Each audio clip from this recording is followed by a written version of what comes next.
우리나라의 청년 기본법이라고 있더라고요. 보니까 2020년 2월에 제정된 법입니다. 거기에 보게 되면 우리나라의 청년이란 19세부터 34세까지 청년이라고 지정이 되어 있습니다. 대략 기간을 보게 되면 한 15년이 되겠죠. 15년이란 이 기간이 길 수도 있지만 달리 보게 되면 참 다양한 시간이 공존하고 있다는 것을 우리가 알 수가 있습니다. 그 나이가 되면 우리가 또 고등학교를 졸업하게 되고 직장을 가든지 아니면 또 대학교를 가겠죠. 또 졸업하고 나면 또 일반 취업도 해야 되겠죠. 또 이어지다 보게 되면 또 결혼을 할 시기가 아니면 어떻게 더 살아갈 시기가 정해지기도 하죠. 어떻게 보면 인생의 그 34세라는 그 자리를 두고 보게 되면 그 자리에도 여전히 무언가를 막 시작하고 있고 뭔가를 막 진행해야 되는 그 시점에 와 있는 나이가 우리가 청년이라는 것을 우리가 알 수가 있습니다.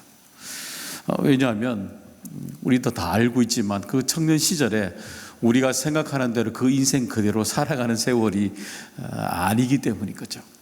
참 다양한 변수가 많이 있게 되는 것입니다.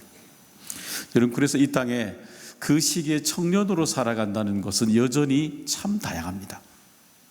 그 시기가 청년이라고 바라보는 시기가 저희들이 살아가던 시대랑 여기 우리 저보다 믿음의 여기 여정에 더 오래되신 분들 여정의 그 청년이라는 개념과 지금에 대한 청년의 개념은 많이 다릅니다.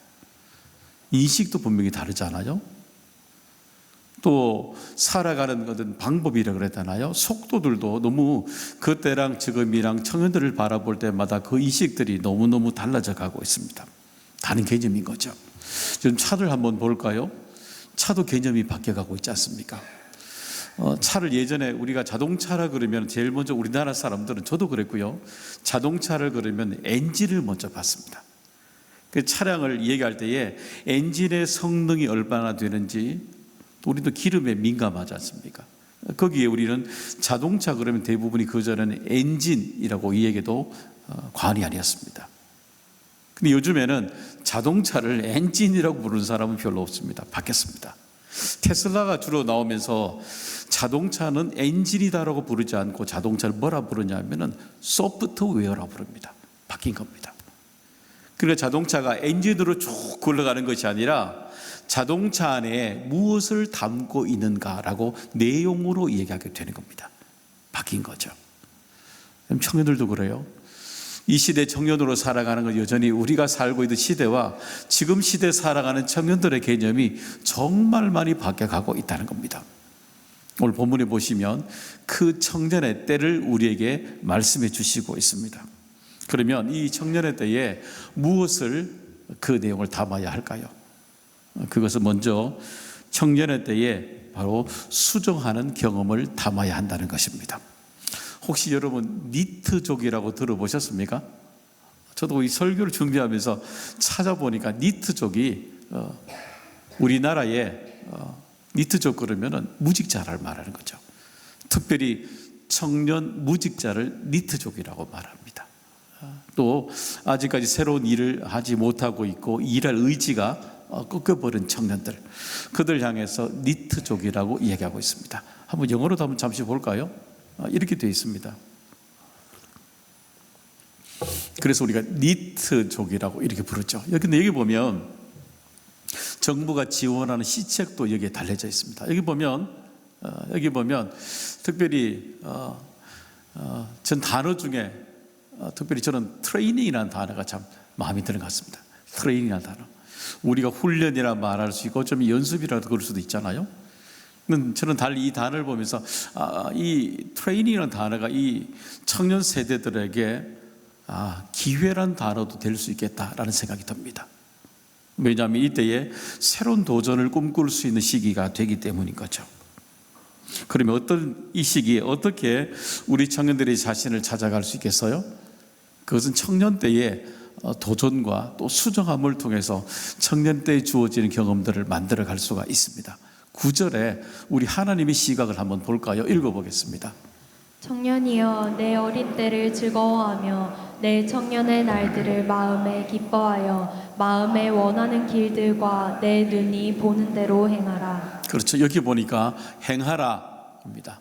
내 마음에 기뻐하고 마음에 원하는 대로 한번 쭉 해보라는 겁니다. 굉장히 넓게 열려져 있죠. 우리 하나님이 청년 세대를 향해서 쫙 열어두고 있습니다. 그만큼 우리 하나님이 청년들을 바라보는 기준이 뭐냐면 열려 있다는 겁니다. 트레이닝의 시기로 청년들을 바라보고 있다는 겁니다. 아직까지 완성되지 않은 어쩌면 미완료로 살아가고 있는 청년들에게 마음껏 다 열어두고 계시는 것입니다. 여러분, 그래서 오늘도 우리 하나님은 이 청년들의 그 시기에 우리 하나님이 열어두고 계시고 청년들과 여전히 함께하고 계시는 얘기들을 볼 수가 있습니다.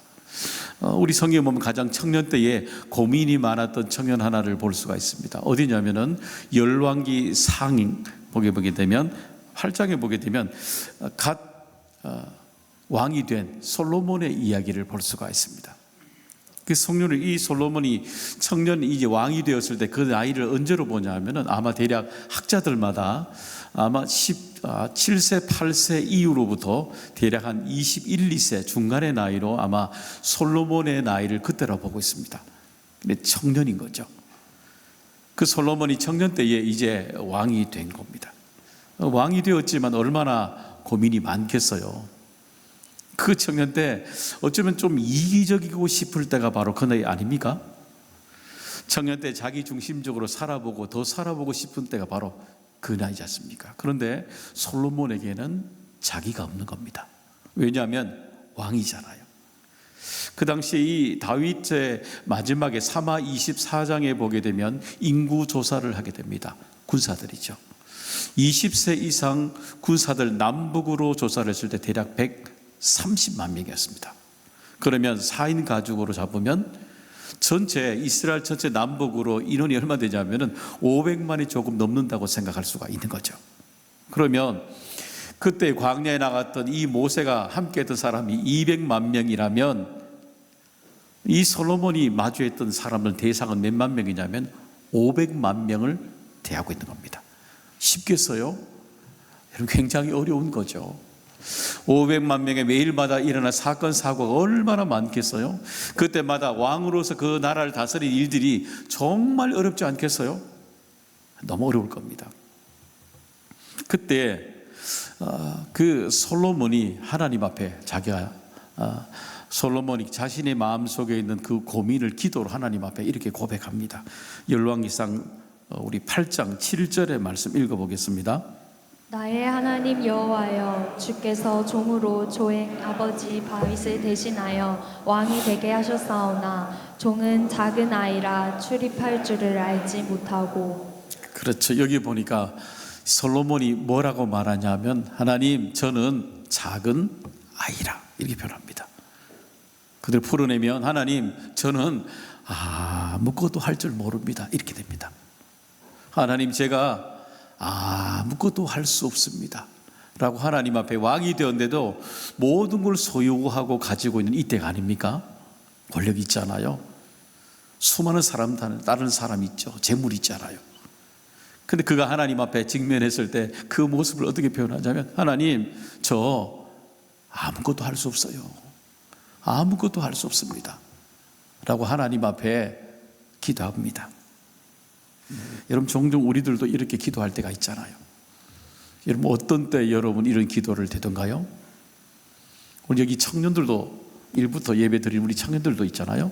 여러분은 어떤 때 이런 기도가 여러분 안에 입술 속에 나오던가요? 우리의 삶에 정말 큰 어려움이 직면할 때마다 우리의 입술 속에 우리 안에 가장 연약함이 고백이 되잖아요. 나는 아무것도 할 수 없다고 생각할 때입니다. 알고 계시는가요? 우리 속에 물이 위로부터 아래로 내리듯이 하나님의 은혜는 우리에게 내려질 때에 우리가 하나님 앞에 가장 연약함으로 엎드릴 때에 은혜가 우리에게 쏟아진다는 겁니다. 우리가 하나님 앞에 철저하게 낮아지면 낮아질수록 급경사일수록 내려오는 물이 힘이 커지듯이 내가 하나님 앞에 더 엎드리고 낮아지면 낮아질수록 하나님의 은혜는 충만하게 우리에게 내려지는 겁니다. 하나님, 내가 할 수 없습니다. 하나님, 저 하나님이 아니고는 이 때를 지나갈 수 없습니다. 고백할 때에 하나님이 우리에게 그때에 우리들을 향해서 움직이시게 되는 겁니다. 사랑하는 여러분, 청년의 때에, 여러분 때에 하나님이 움직이시는 기도가 되길 바랍니다. 하나님이 움직이시면 되는 겁니다. 하나님이 우리들의 삶을 움직이도록 오늘도 낮아지는 겁니다. 그럴 때에 오늘도 여러분의 인생의 수정이 될 것입니다. 내 안에 가지고 있는 수많은 문제들이 우리가 버그라 그러잖아요. 수정이 될 겁니다. 업데이트가 되면서 하나님을 통해서 내 이야기가 하나님을 통해서 업데이트가 되면서 새롭게 그 문제를 여러분이 보도록 할 것입니다. 그래서 여러분을 다시금 삶에 트레이닝할 것입니다. 그리고 가장 좋은 곳으로 선대 주실 것입니다. 그런 은혜들이 이때에 여러분에게 임하기를 간절히 소망합니다. 두 번째는 우리에게 우선순위를 한 번 더 이때에 경험하는 것입니다. 여러분, 청년들에게 한번 물어봅니다. 지금도 여러분들에게 물어봅니다. 지금 여러분들에게 가장 우선순위가 무엇인가요? 우선순위 무엇인가요? 아마 제게도 우선순위가 다 있잖아요. 나이가 들어도 우리들에게 각자 주어진 삶의 자리에 우선순위가 있죠. 한번 청년들에게 질문해 봤어요. 목회 데이터 연구소에서 작년에 일반인들 500명, 기독인들 300명 대학생들에게 질문을 했습니다. 중요한 것 가치를 물어봤습니다. 봅니다. 보니까 가장 지금 당신에게 중요한 건 무엇입니까? 라고 물었더니 맨 앞에 어떻게 되냐면은 넌 크리스찬이든 모든 청년들이 똑같이 대답했습니다. 그 뭐냐면 경제적 여유입니다. 두 번째는요, 자기 개발입니다. 우리가 좀 기대하는 종교는 제일 끝에 가 있습니다. 제일 끝에 가 있습니다. 아마 이때에 가장 우선순위가 여기에 있다는 것을 알 수가 있죠. 그럴 수밖에 없잖아요. 이제 학교를 졸업하고 이 청년 때 사회에 부모로부터 독립하면서 밖으로 나가게 되죠. 무언가를 시작할 때에 가장 필요한 거, 여러분 뭐니 해도 돈 아니던가요? 지금도 그렇잖아, 사실은요. 무언가 꿈이 있어요. 청년 때 무언가를 새롭게 시도해 보려고 막 준비를 해요. 그런데 무언가는 생각하고 있는데 막상 해보려고 하면 이것이 맞나? 이것이 정말 내게 맞는 것인가? 그 길이 열리는 것인가? 우리 삶의 질문이 참 우선순위에 대한 질문들이 많이 오잖아요. 근데 이 질문들은 우리 청년 때만 일어나던가요? 아니요. 늘 우리 매일마다 우리의 삶이 평탄하고 우리 인생의 계획대로 다 된다면 우선순위는 없어요. 왜냐고요? 생각하는 대로 되니까요. 우리 생각대로 인생이 되지 않기 때문에 우리는 날마다 반대로 우선순위가 무엇인지를 질문하며 살아가게 되는 겁니다. 여러분, 어떤 때는 오히려 그런 생각이 들지 않던가요? 오히려 지나보고 나면 우선순위가 그것이 우선순위였구나, 그것이 우리의 인생의 중요한 가치였구나라고 여러분 이렇게 더듬을 때가 많지 않던가요? 그럴 때가 많지 않습니까? 그럼 어떻게 하면 가장 합당한 우선순위를 담을 수가 있겠어요? 그것은 그때에 하나님께로부터 지혜를 구하는 것입니다. 우리가 11절의 말씀 읽어보겠습니다. 그런즉 근심이 내 마음에서 떠나게 하며 악이 내 몸에서 물러가게 하라. 어릴 때와 검은 머리의 시절이 다 헛되니라. 그렇죠. 그때에 한참 우리들의 삶의 우선순위를 질문할 때에 우리 안에 하나님을 만나야 되는 이유는 두 가지입니다. 하나는 우리의 마음에 하나님을 만난 인생은 근심이 떠나가게 됩니다. 왜냐고요? 가장 합당한 지혜를 만나기 때문에 그렇습니다. 하나님을 만나게 되면 그때 우리의 인생에 가장 중요한 근심의 문제가 떠나가게 됩니다. 또 하나, 우리 안에 얼마나 큰 욕심이 일어나게 돼요. 그때가 그 욕심이 일어날 때 혹 우리가 선택할 때에 악을 선택할 수가 있거든요. 부정한 것들을 선택할 수가 있거든요. 그때에 하나님을 만나면 선과 악이 무엇인지 내 인생이 악으로 형통하면 안 되잖아요. 그 선이 뭔지 악이 무엇인지를 물러가게 하는 겁니다. 바라보게 하는 겁니다. 이런 광야의 모세를 한번 볼까요? 보시면 모세는 늘 광야에 나갔을 때 매일마다 우선순위만 늘 살아가야 됩니다. 200만들에게 대답을 해야 되는 겁니다. 200만의 사람들이 항상 묻잖아요. 어디를 가야 됩니까? 라고 질문합니다. 매일마다 어디를 가야 되는지, 언제쯤 멈추는지 이걸요 매일마다 40년 동안 대답을 했습니다. 근데 중요한 건 모세도 모르는 겁니다. 모세도 어디로 갈지를 몰라요. 어디로 멈출지도 모르고 살아가야 되는 겁니다. 여러분들 우선순위라는 건 그런 거예요. 그런데 우리가 민수기에 33장에 보면 그들이 그 200만이 광야에서 지나갈 수 있었던 매일마다 주어질 어려움을 지나갈 수 있었던 이유를 발견하게 됩니다. 그건 뭐냐면은 바로 그들에게 오아시스가 있었다는 겁니다. 그들이 머물렀던 40년 여정에 그들이 머물렀던 숲곳과 같은 머물렀던 곳이 몇 곳이 나오냐면 그 지점을 헤아려 보게 되면 42곳이 나옵니다. 42곳이. 그러니까 하나님이 그들을 쭉 200만을 이끌어갈 때 광야에서 계속 걸어가게 하는 것이나 하나님이 그들의 인생을 끌고 가다가 오아시스가 발견이 될 때까지 그때에 멈추는 겁니다.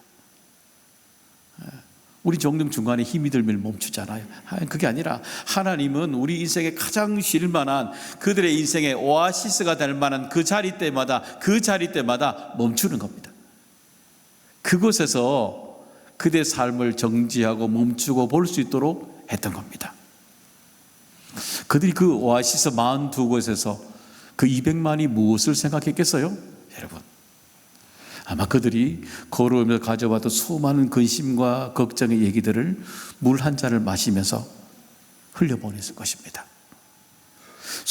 흘러왔던 수많은 자리를 이렇게 바라보면서 그때마다 내가 선택해왔던 것 쭉 돌아보면서 된 것도 있지만 안 된 것도 있잖아요. 그때마다 하나님이 내 인생을 이렇게 끌고 오셨구나, 내 인생을 이렇게 주장하셨구나 라고 돌아보게 되잖아요. 그러면서 하나님이 내 인생을 앞으로 쭉 이끌어 가실, 하나님이 내 인생을 이끌어 가실 그 하나님을 신뢰하게 되지 않습니까? 거기에 지혜가 있는 거죠. 우리 인생의 생각이 바뀌어가게 되는 것입니다. 습관이라는 책이 있습니다. 그 책에 보게 되면 반복은 인간의 욕망을 바꾼다라는 책이 있습니다. 반복은 인간의 욕망을 바꾼다는 것입니다.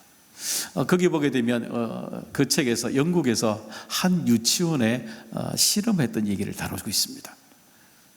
그 영국의 유치원에서 어린아이들 대상으로 실험을 합니다. 그 아이들에게 건강한 채소를 다진 음식을 먹이는 연구가 됩니다. 아이들에게 채소가 담긴 음식을 먹였습니다. 아이들이 잘 먹을까요? 안 먹습니다.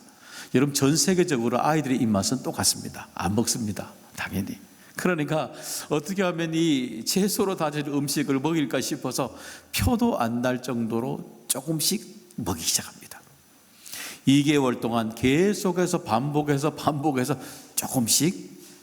조금씩 양을 늘려가는 겁니다.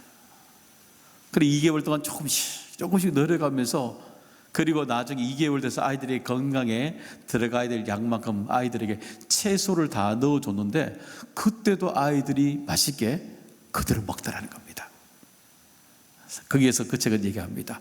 반복은 우리가 가지고 있는 불편한 욕망을 이기게 되는 겁니다. 내 안에 가지고 있는 욕망을 반복은 바꾸게 되는 겁니다. 사랑하는 여러분, 오늘도 우리 청년 시절에 어쩌면 우리들도 동일하죠. 우리에게 주어지고 있는 반복되는 우리 안에 마음들이 있습니다. 때로는 그것이 근심이죠. 좌절이기도 하죠.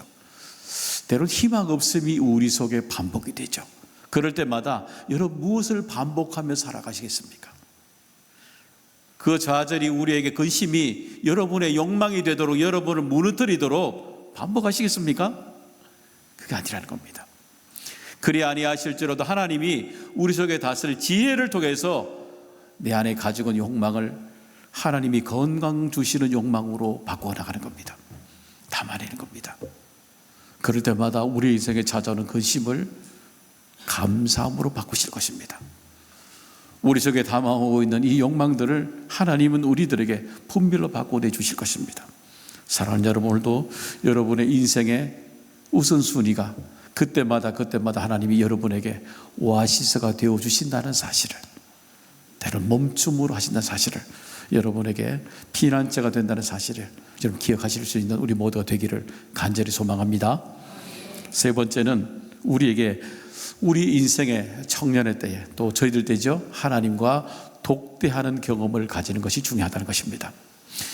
요즘 우리 성전을 주중에 찾아오기가 쉽진 않아요. 왜냐하면 우리 늘 매일마다 요즘에 주중에 여러분 바쁘시잖아요. 주중에도 건강이 된다면 여러분 경제인구로 살아가지 않습니까? 경제인구로 살아가야 돼요. 또 밤늦게 여러분 들어오시게 되면은 좀 쉬셔야 되죠. 당연하죠. 충전하셔야 되잖아요. 그 나머지 시간에 잘 못 보던 우리 가족들 만나서 때로는 가족들과 시간을 보내야 되지 않습니까? 그래서 주중에 여러분이 교회를 찾아온다는 게 물론 쉽지만은 않습니다. 아마 우리 청년들 앞으로 청년들도 여러분의 인생을 살아갈 때마다 바쁨이 계속해서 여러분에게 바쁜 시간의 여정들이 이어질 것입니다. 여러분, 그럴 때마다 하나님을 독대하는 시간이 여러분의 삶의 자리에 꼭 있으시기를 바랍니다. 시편 우리 73편에 보면 아삽의 시라고 되어 있습니다. 근데 그 아삽이 하나님을 독대할 때 자신의 어려움을 이렇게 토로하게 됩니다. 한번 볼까요? 한번 1번 한번 읽어보겠습니다. 하나님, 악인들은 왜 그렇게 형통한가요? 그렇죠. 그가 어떻게 기도하냐면, 하나님, 독대할 때 하나님, 왜 이렇게 내 주변에 악인들은 왜 이렇게 잘 되나요? 이렇게 얘기합니다. 두 번째는요, 하나님, 그들은 왜 그렇게 돈을 잘 벌어요? 이렇게 질문합니다. 하나님, 나는 형통도 없고 돈도 없고 왜 이렇게 고난은 왜 이렇게 많아요? 라고 질문합니다. 하나님 뜻대로 살아가고 하나님 믿음대로 내가 다 붙들고 살아가는데 하나님, 왜 이렇게 내게는 형통도 이루어지지 않고 재정도 안 들어오고 고난은 왜 이렇게 많아요? 이 질문합니다. 어쩌면 오늘도 우리들이 종종 하나님 앞에 드리는 기도입니다. 하나님, 믿음대로 살아가는데 왜 이렇게 안 돼요? 하나님의 자녀로 살아가는데 하나님, 왜 이렇게 되지 않을까요? 우리 질문할 때가 참 많지 않습니까? 그러니까 우리 믿음과 현실에서 부딪히는 모순이 우리 속에 일어나게 되는 겁니다. 아마 이 모순은 우리 청년들, 그리고 저도 그렇고 저 앞에 살아가고 우리 모두도 사실 이 모순 속에, 갈등 속에 우리는 여전히 반복하고 살아가지 않습니까? 여러분, 그렇기 때문에 이 모순의 시간을 지나갈 때에 가장 우선순위는 여기에서 우리가 직면하는 모순을 뒤로 하고 하나님을 바라보는 시간이 우리에게 있어야 된다는 것입니다. 한번 이 사진 한번 볼까요? 이 사진 누굴까요? 사진이 조금 이렇게 펴야 되는데, 예. 이 사진 누굴까요? 어떻게 아셨어요? 제가 안식 올 때에 그 태국 그 북쪽에 치앙라이라고 국경 올라가면 미얀마 국경이 있습니다. 국경에 산속에 들어갔습니다. 일부러 제가 우리 송유석 선교사님한테 나 골짜기로 좀 데려다 줘 그랬습니다. 구석구석에 산속 깊숙이. 그랬더니 목사님, 산속 깊숙이 좋은 데가 있습니다 그러더라고요. 그리 가자 그랬습니다. 그리 가서 우리 아내와 이렇게 앞을 쭉 보고 있었거든요. 참 오랫동안 차 한잔 마시면서 멀리 이렇게 뒤를 돌아서 쳐다보고 있었습니다. 참 좋았거든요. 그 다음 사진 한번 볼까요? 좀 확대 한번 해보셔요. 저만 그런 게 아닙니다. 저기 달려있는 사람들 보입니까? 다 앞을 바라보고 있습니다. 다 앞을 바라보고 있습니다. 저 커피숍 안에 앉아있는 사람은 거의 없습니다. 다 뒤로 하고요, 앞을 바라보고 있습니다. 여러분 보세요. 왜 저와 저 많은 사람들이 다 왜 저렇게 앞을 바라보고 있을까요? 경치 보지 말고 저를 보세요. 자, 느끼고 저 왜 저를 바라볼까요? 저 많은 사람들이 왜 앞을 쭉 다 보고 있을까요? 공통적으로 우리 모든 사람들 마음속에 돌아서고 싶은 지침이 있는 겁니다. 돌아서고 싶은 마음들.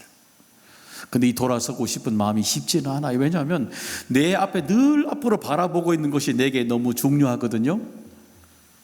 현재 내가 하고 있는 일이 꼭 붙들어야 되고 내 인생에 너무 가치가 있기 때문에 이것을 붙드는 것을 뒤로 하고 돌아선다는 게 어려운 거예요. 이게요. 쉽지가 않아요. 그렇잖아요. 지금 내가 붙들고 있는 게 너무 중요한 거거든요. 뒤로 돈다는 게 쉽지가 않아요. 여러분 알고 계셔요? 그럼에도 불구하고 그 시간에 돌아서셔야 됩니다. 잠시라도 돌아서셔야 됩니다. 저는 설교가 되다가 쓰다가 안 되잖아요. 시간이 막 밀려오잖아요. 그럴 때 종종 밖으로 나갑니다. 시간이 없는데 일부러 밖으로 나가서 좀 걷습니다. 뒤로 해야 되는 겁니다. 가장 힘들고 이 앞에 내가 죽고 사는 문제일지라도 때로는 돌아서야 됩니다. 돌아서서 내가 바라보지 못한 세상을 향해서 이렇게 바라보셔야 됩니다. 그 방향이 내게 새롭게 가르치는 방향을 쭉 바라보는 겁니다. 우리 믿음의 사람이라면 내가 바라보지 못한 곳을 바라보고 계시는 하나님을 바라봐야 되는 겁니다. 그리고 종종 여러분 성전에 올라오시면 하나님을 한번 바라보십시오. 아무것도 그때는 하지 마시고요. 침묵하시면서 우리 십자가도 있잖아요. 하나님을 이렇게 눈을 뜨고 한번 바라보십시오. 때론 여러분이 지치간다면 예수 그리스도의 십자가를 한번 우두커니 이렇게 한번 바라보십시오. 내 삶의 문제를 다 뒤로 하고 그 순간 하나님을 쭉 바라보는 겁니다. 그러면요 하나님이 여러분 각자에게 분명히 하나님의 말씀으로 여러분에게 하나님의 음성을 주실 것입니다. 분명히 보여주실 것입니다. 이렇게 말씀하십니다. 시편 73편에 아삽에게 하나님이 이렇게 말씀하셨습니다. 28절의 말씀입니다. 하나님께 가까이함이 내게 복이라. 내가 주 여호와를 나의 피난처로 삼아 주의 모든 행적을 전파하리이다. 그렇죠. 이 모순이 부딪힐 때 아삽이 이렇게 고백해요. 하나님이 가까이함이 내게 복이라. 이 복입니다. 저는 오늘도 여러분에게 이 복을 한 주간 살아가길 원합니다. 이 복으로 여러분이 한 주간 여러분 넉넉히 살아가시기를 바랍니다. 하나님을 가까이 할 때 예외 없이 그들에게 하나님이 주시는 복이 그들에게 임한다라고 약속하십니다. 그 복이 우리의 삶의 가장 모순의 자리를 지나가게 하는 하늘의 복이 우리에게 임하게 되는 것입니다. 사랑하는 여러분, 우리 인생의 이 청년의 때에 오늘 우리는 하나님을 다시 만나야 되겠습니다. 그리고 우리 마음에 하나님의 마음으로 수정하면서 지혜를 담고 우리 삶의 평강으로 채워주시는 오아시스를 경험하고 그리고 모순 속에 우리에게 주신 하나님의 복으로 살아가는 우리 모두 되기를 주님의 이름으로 축복합니다.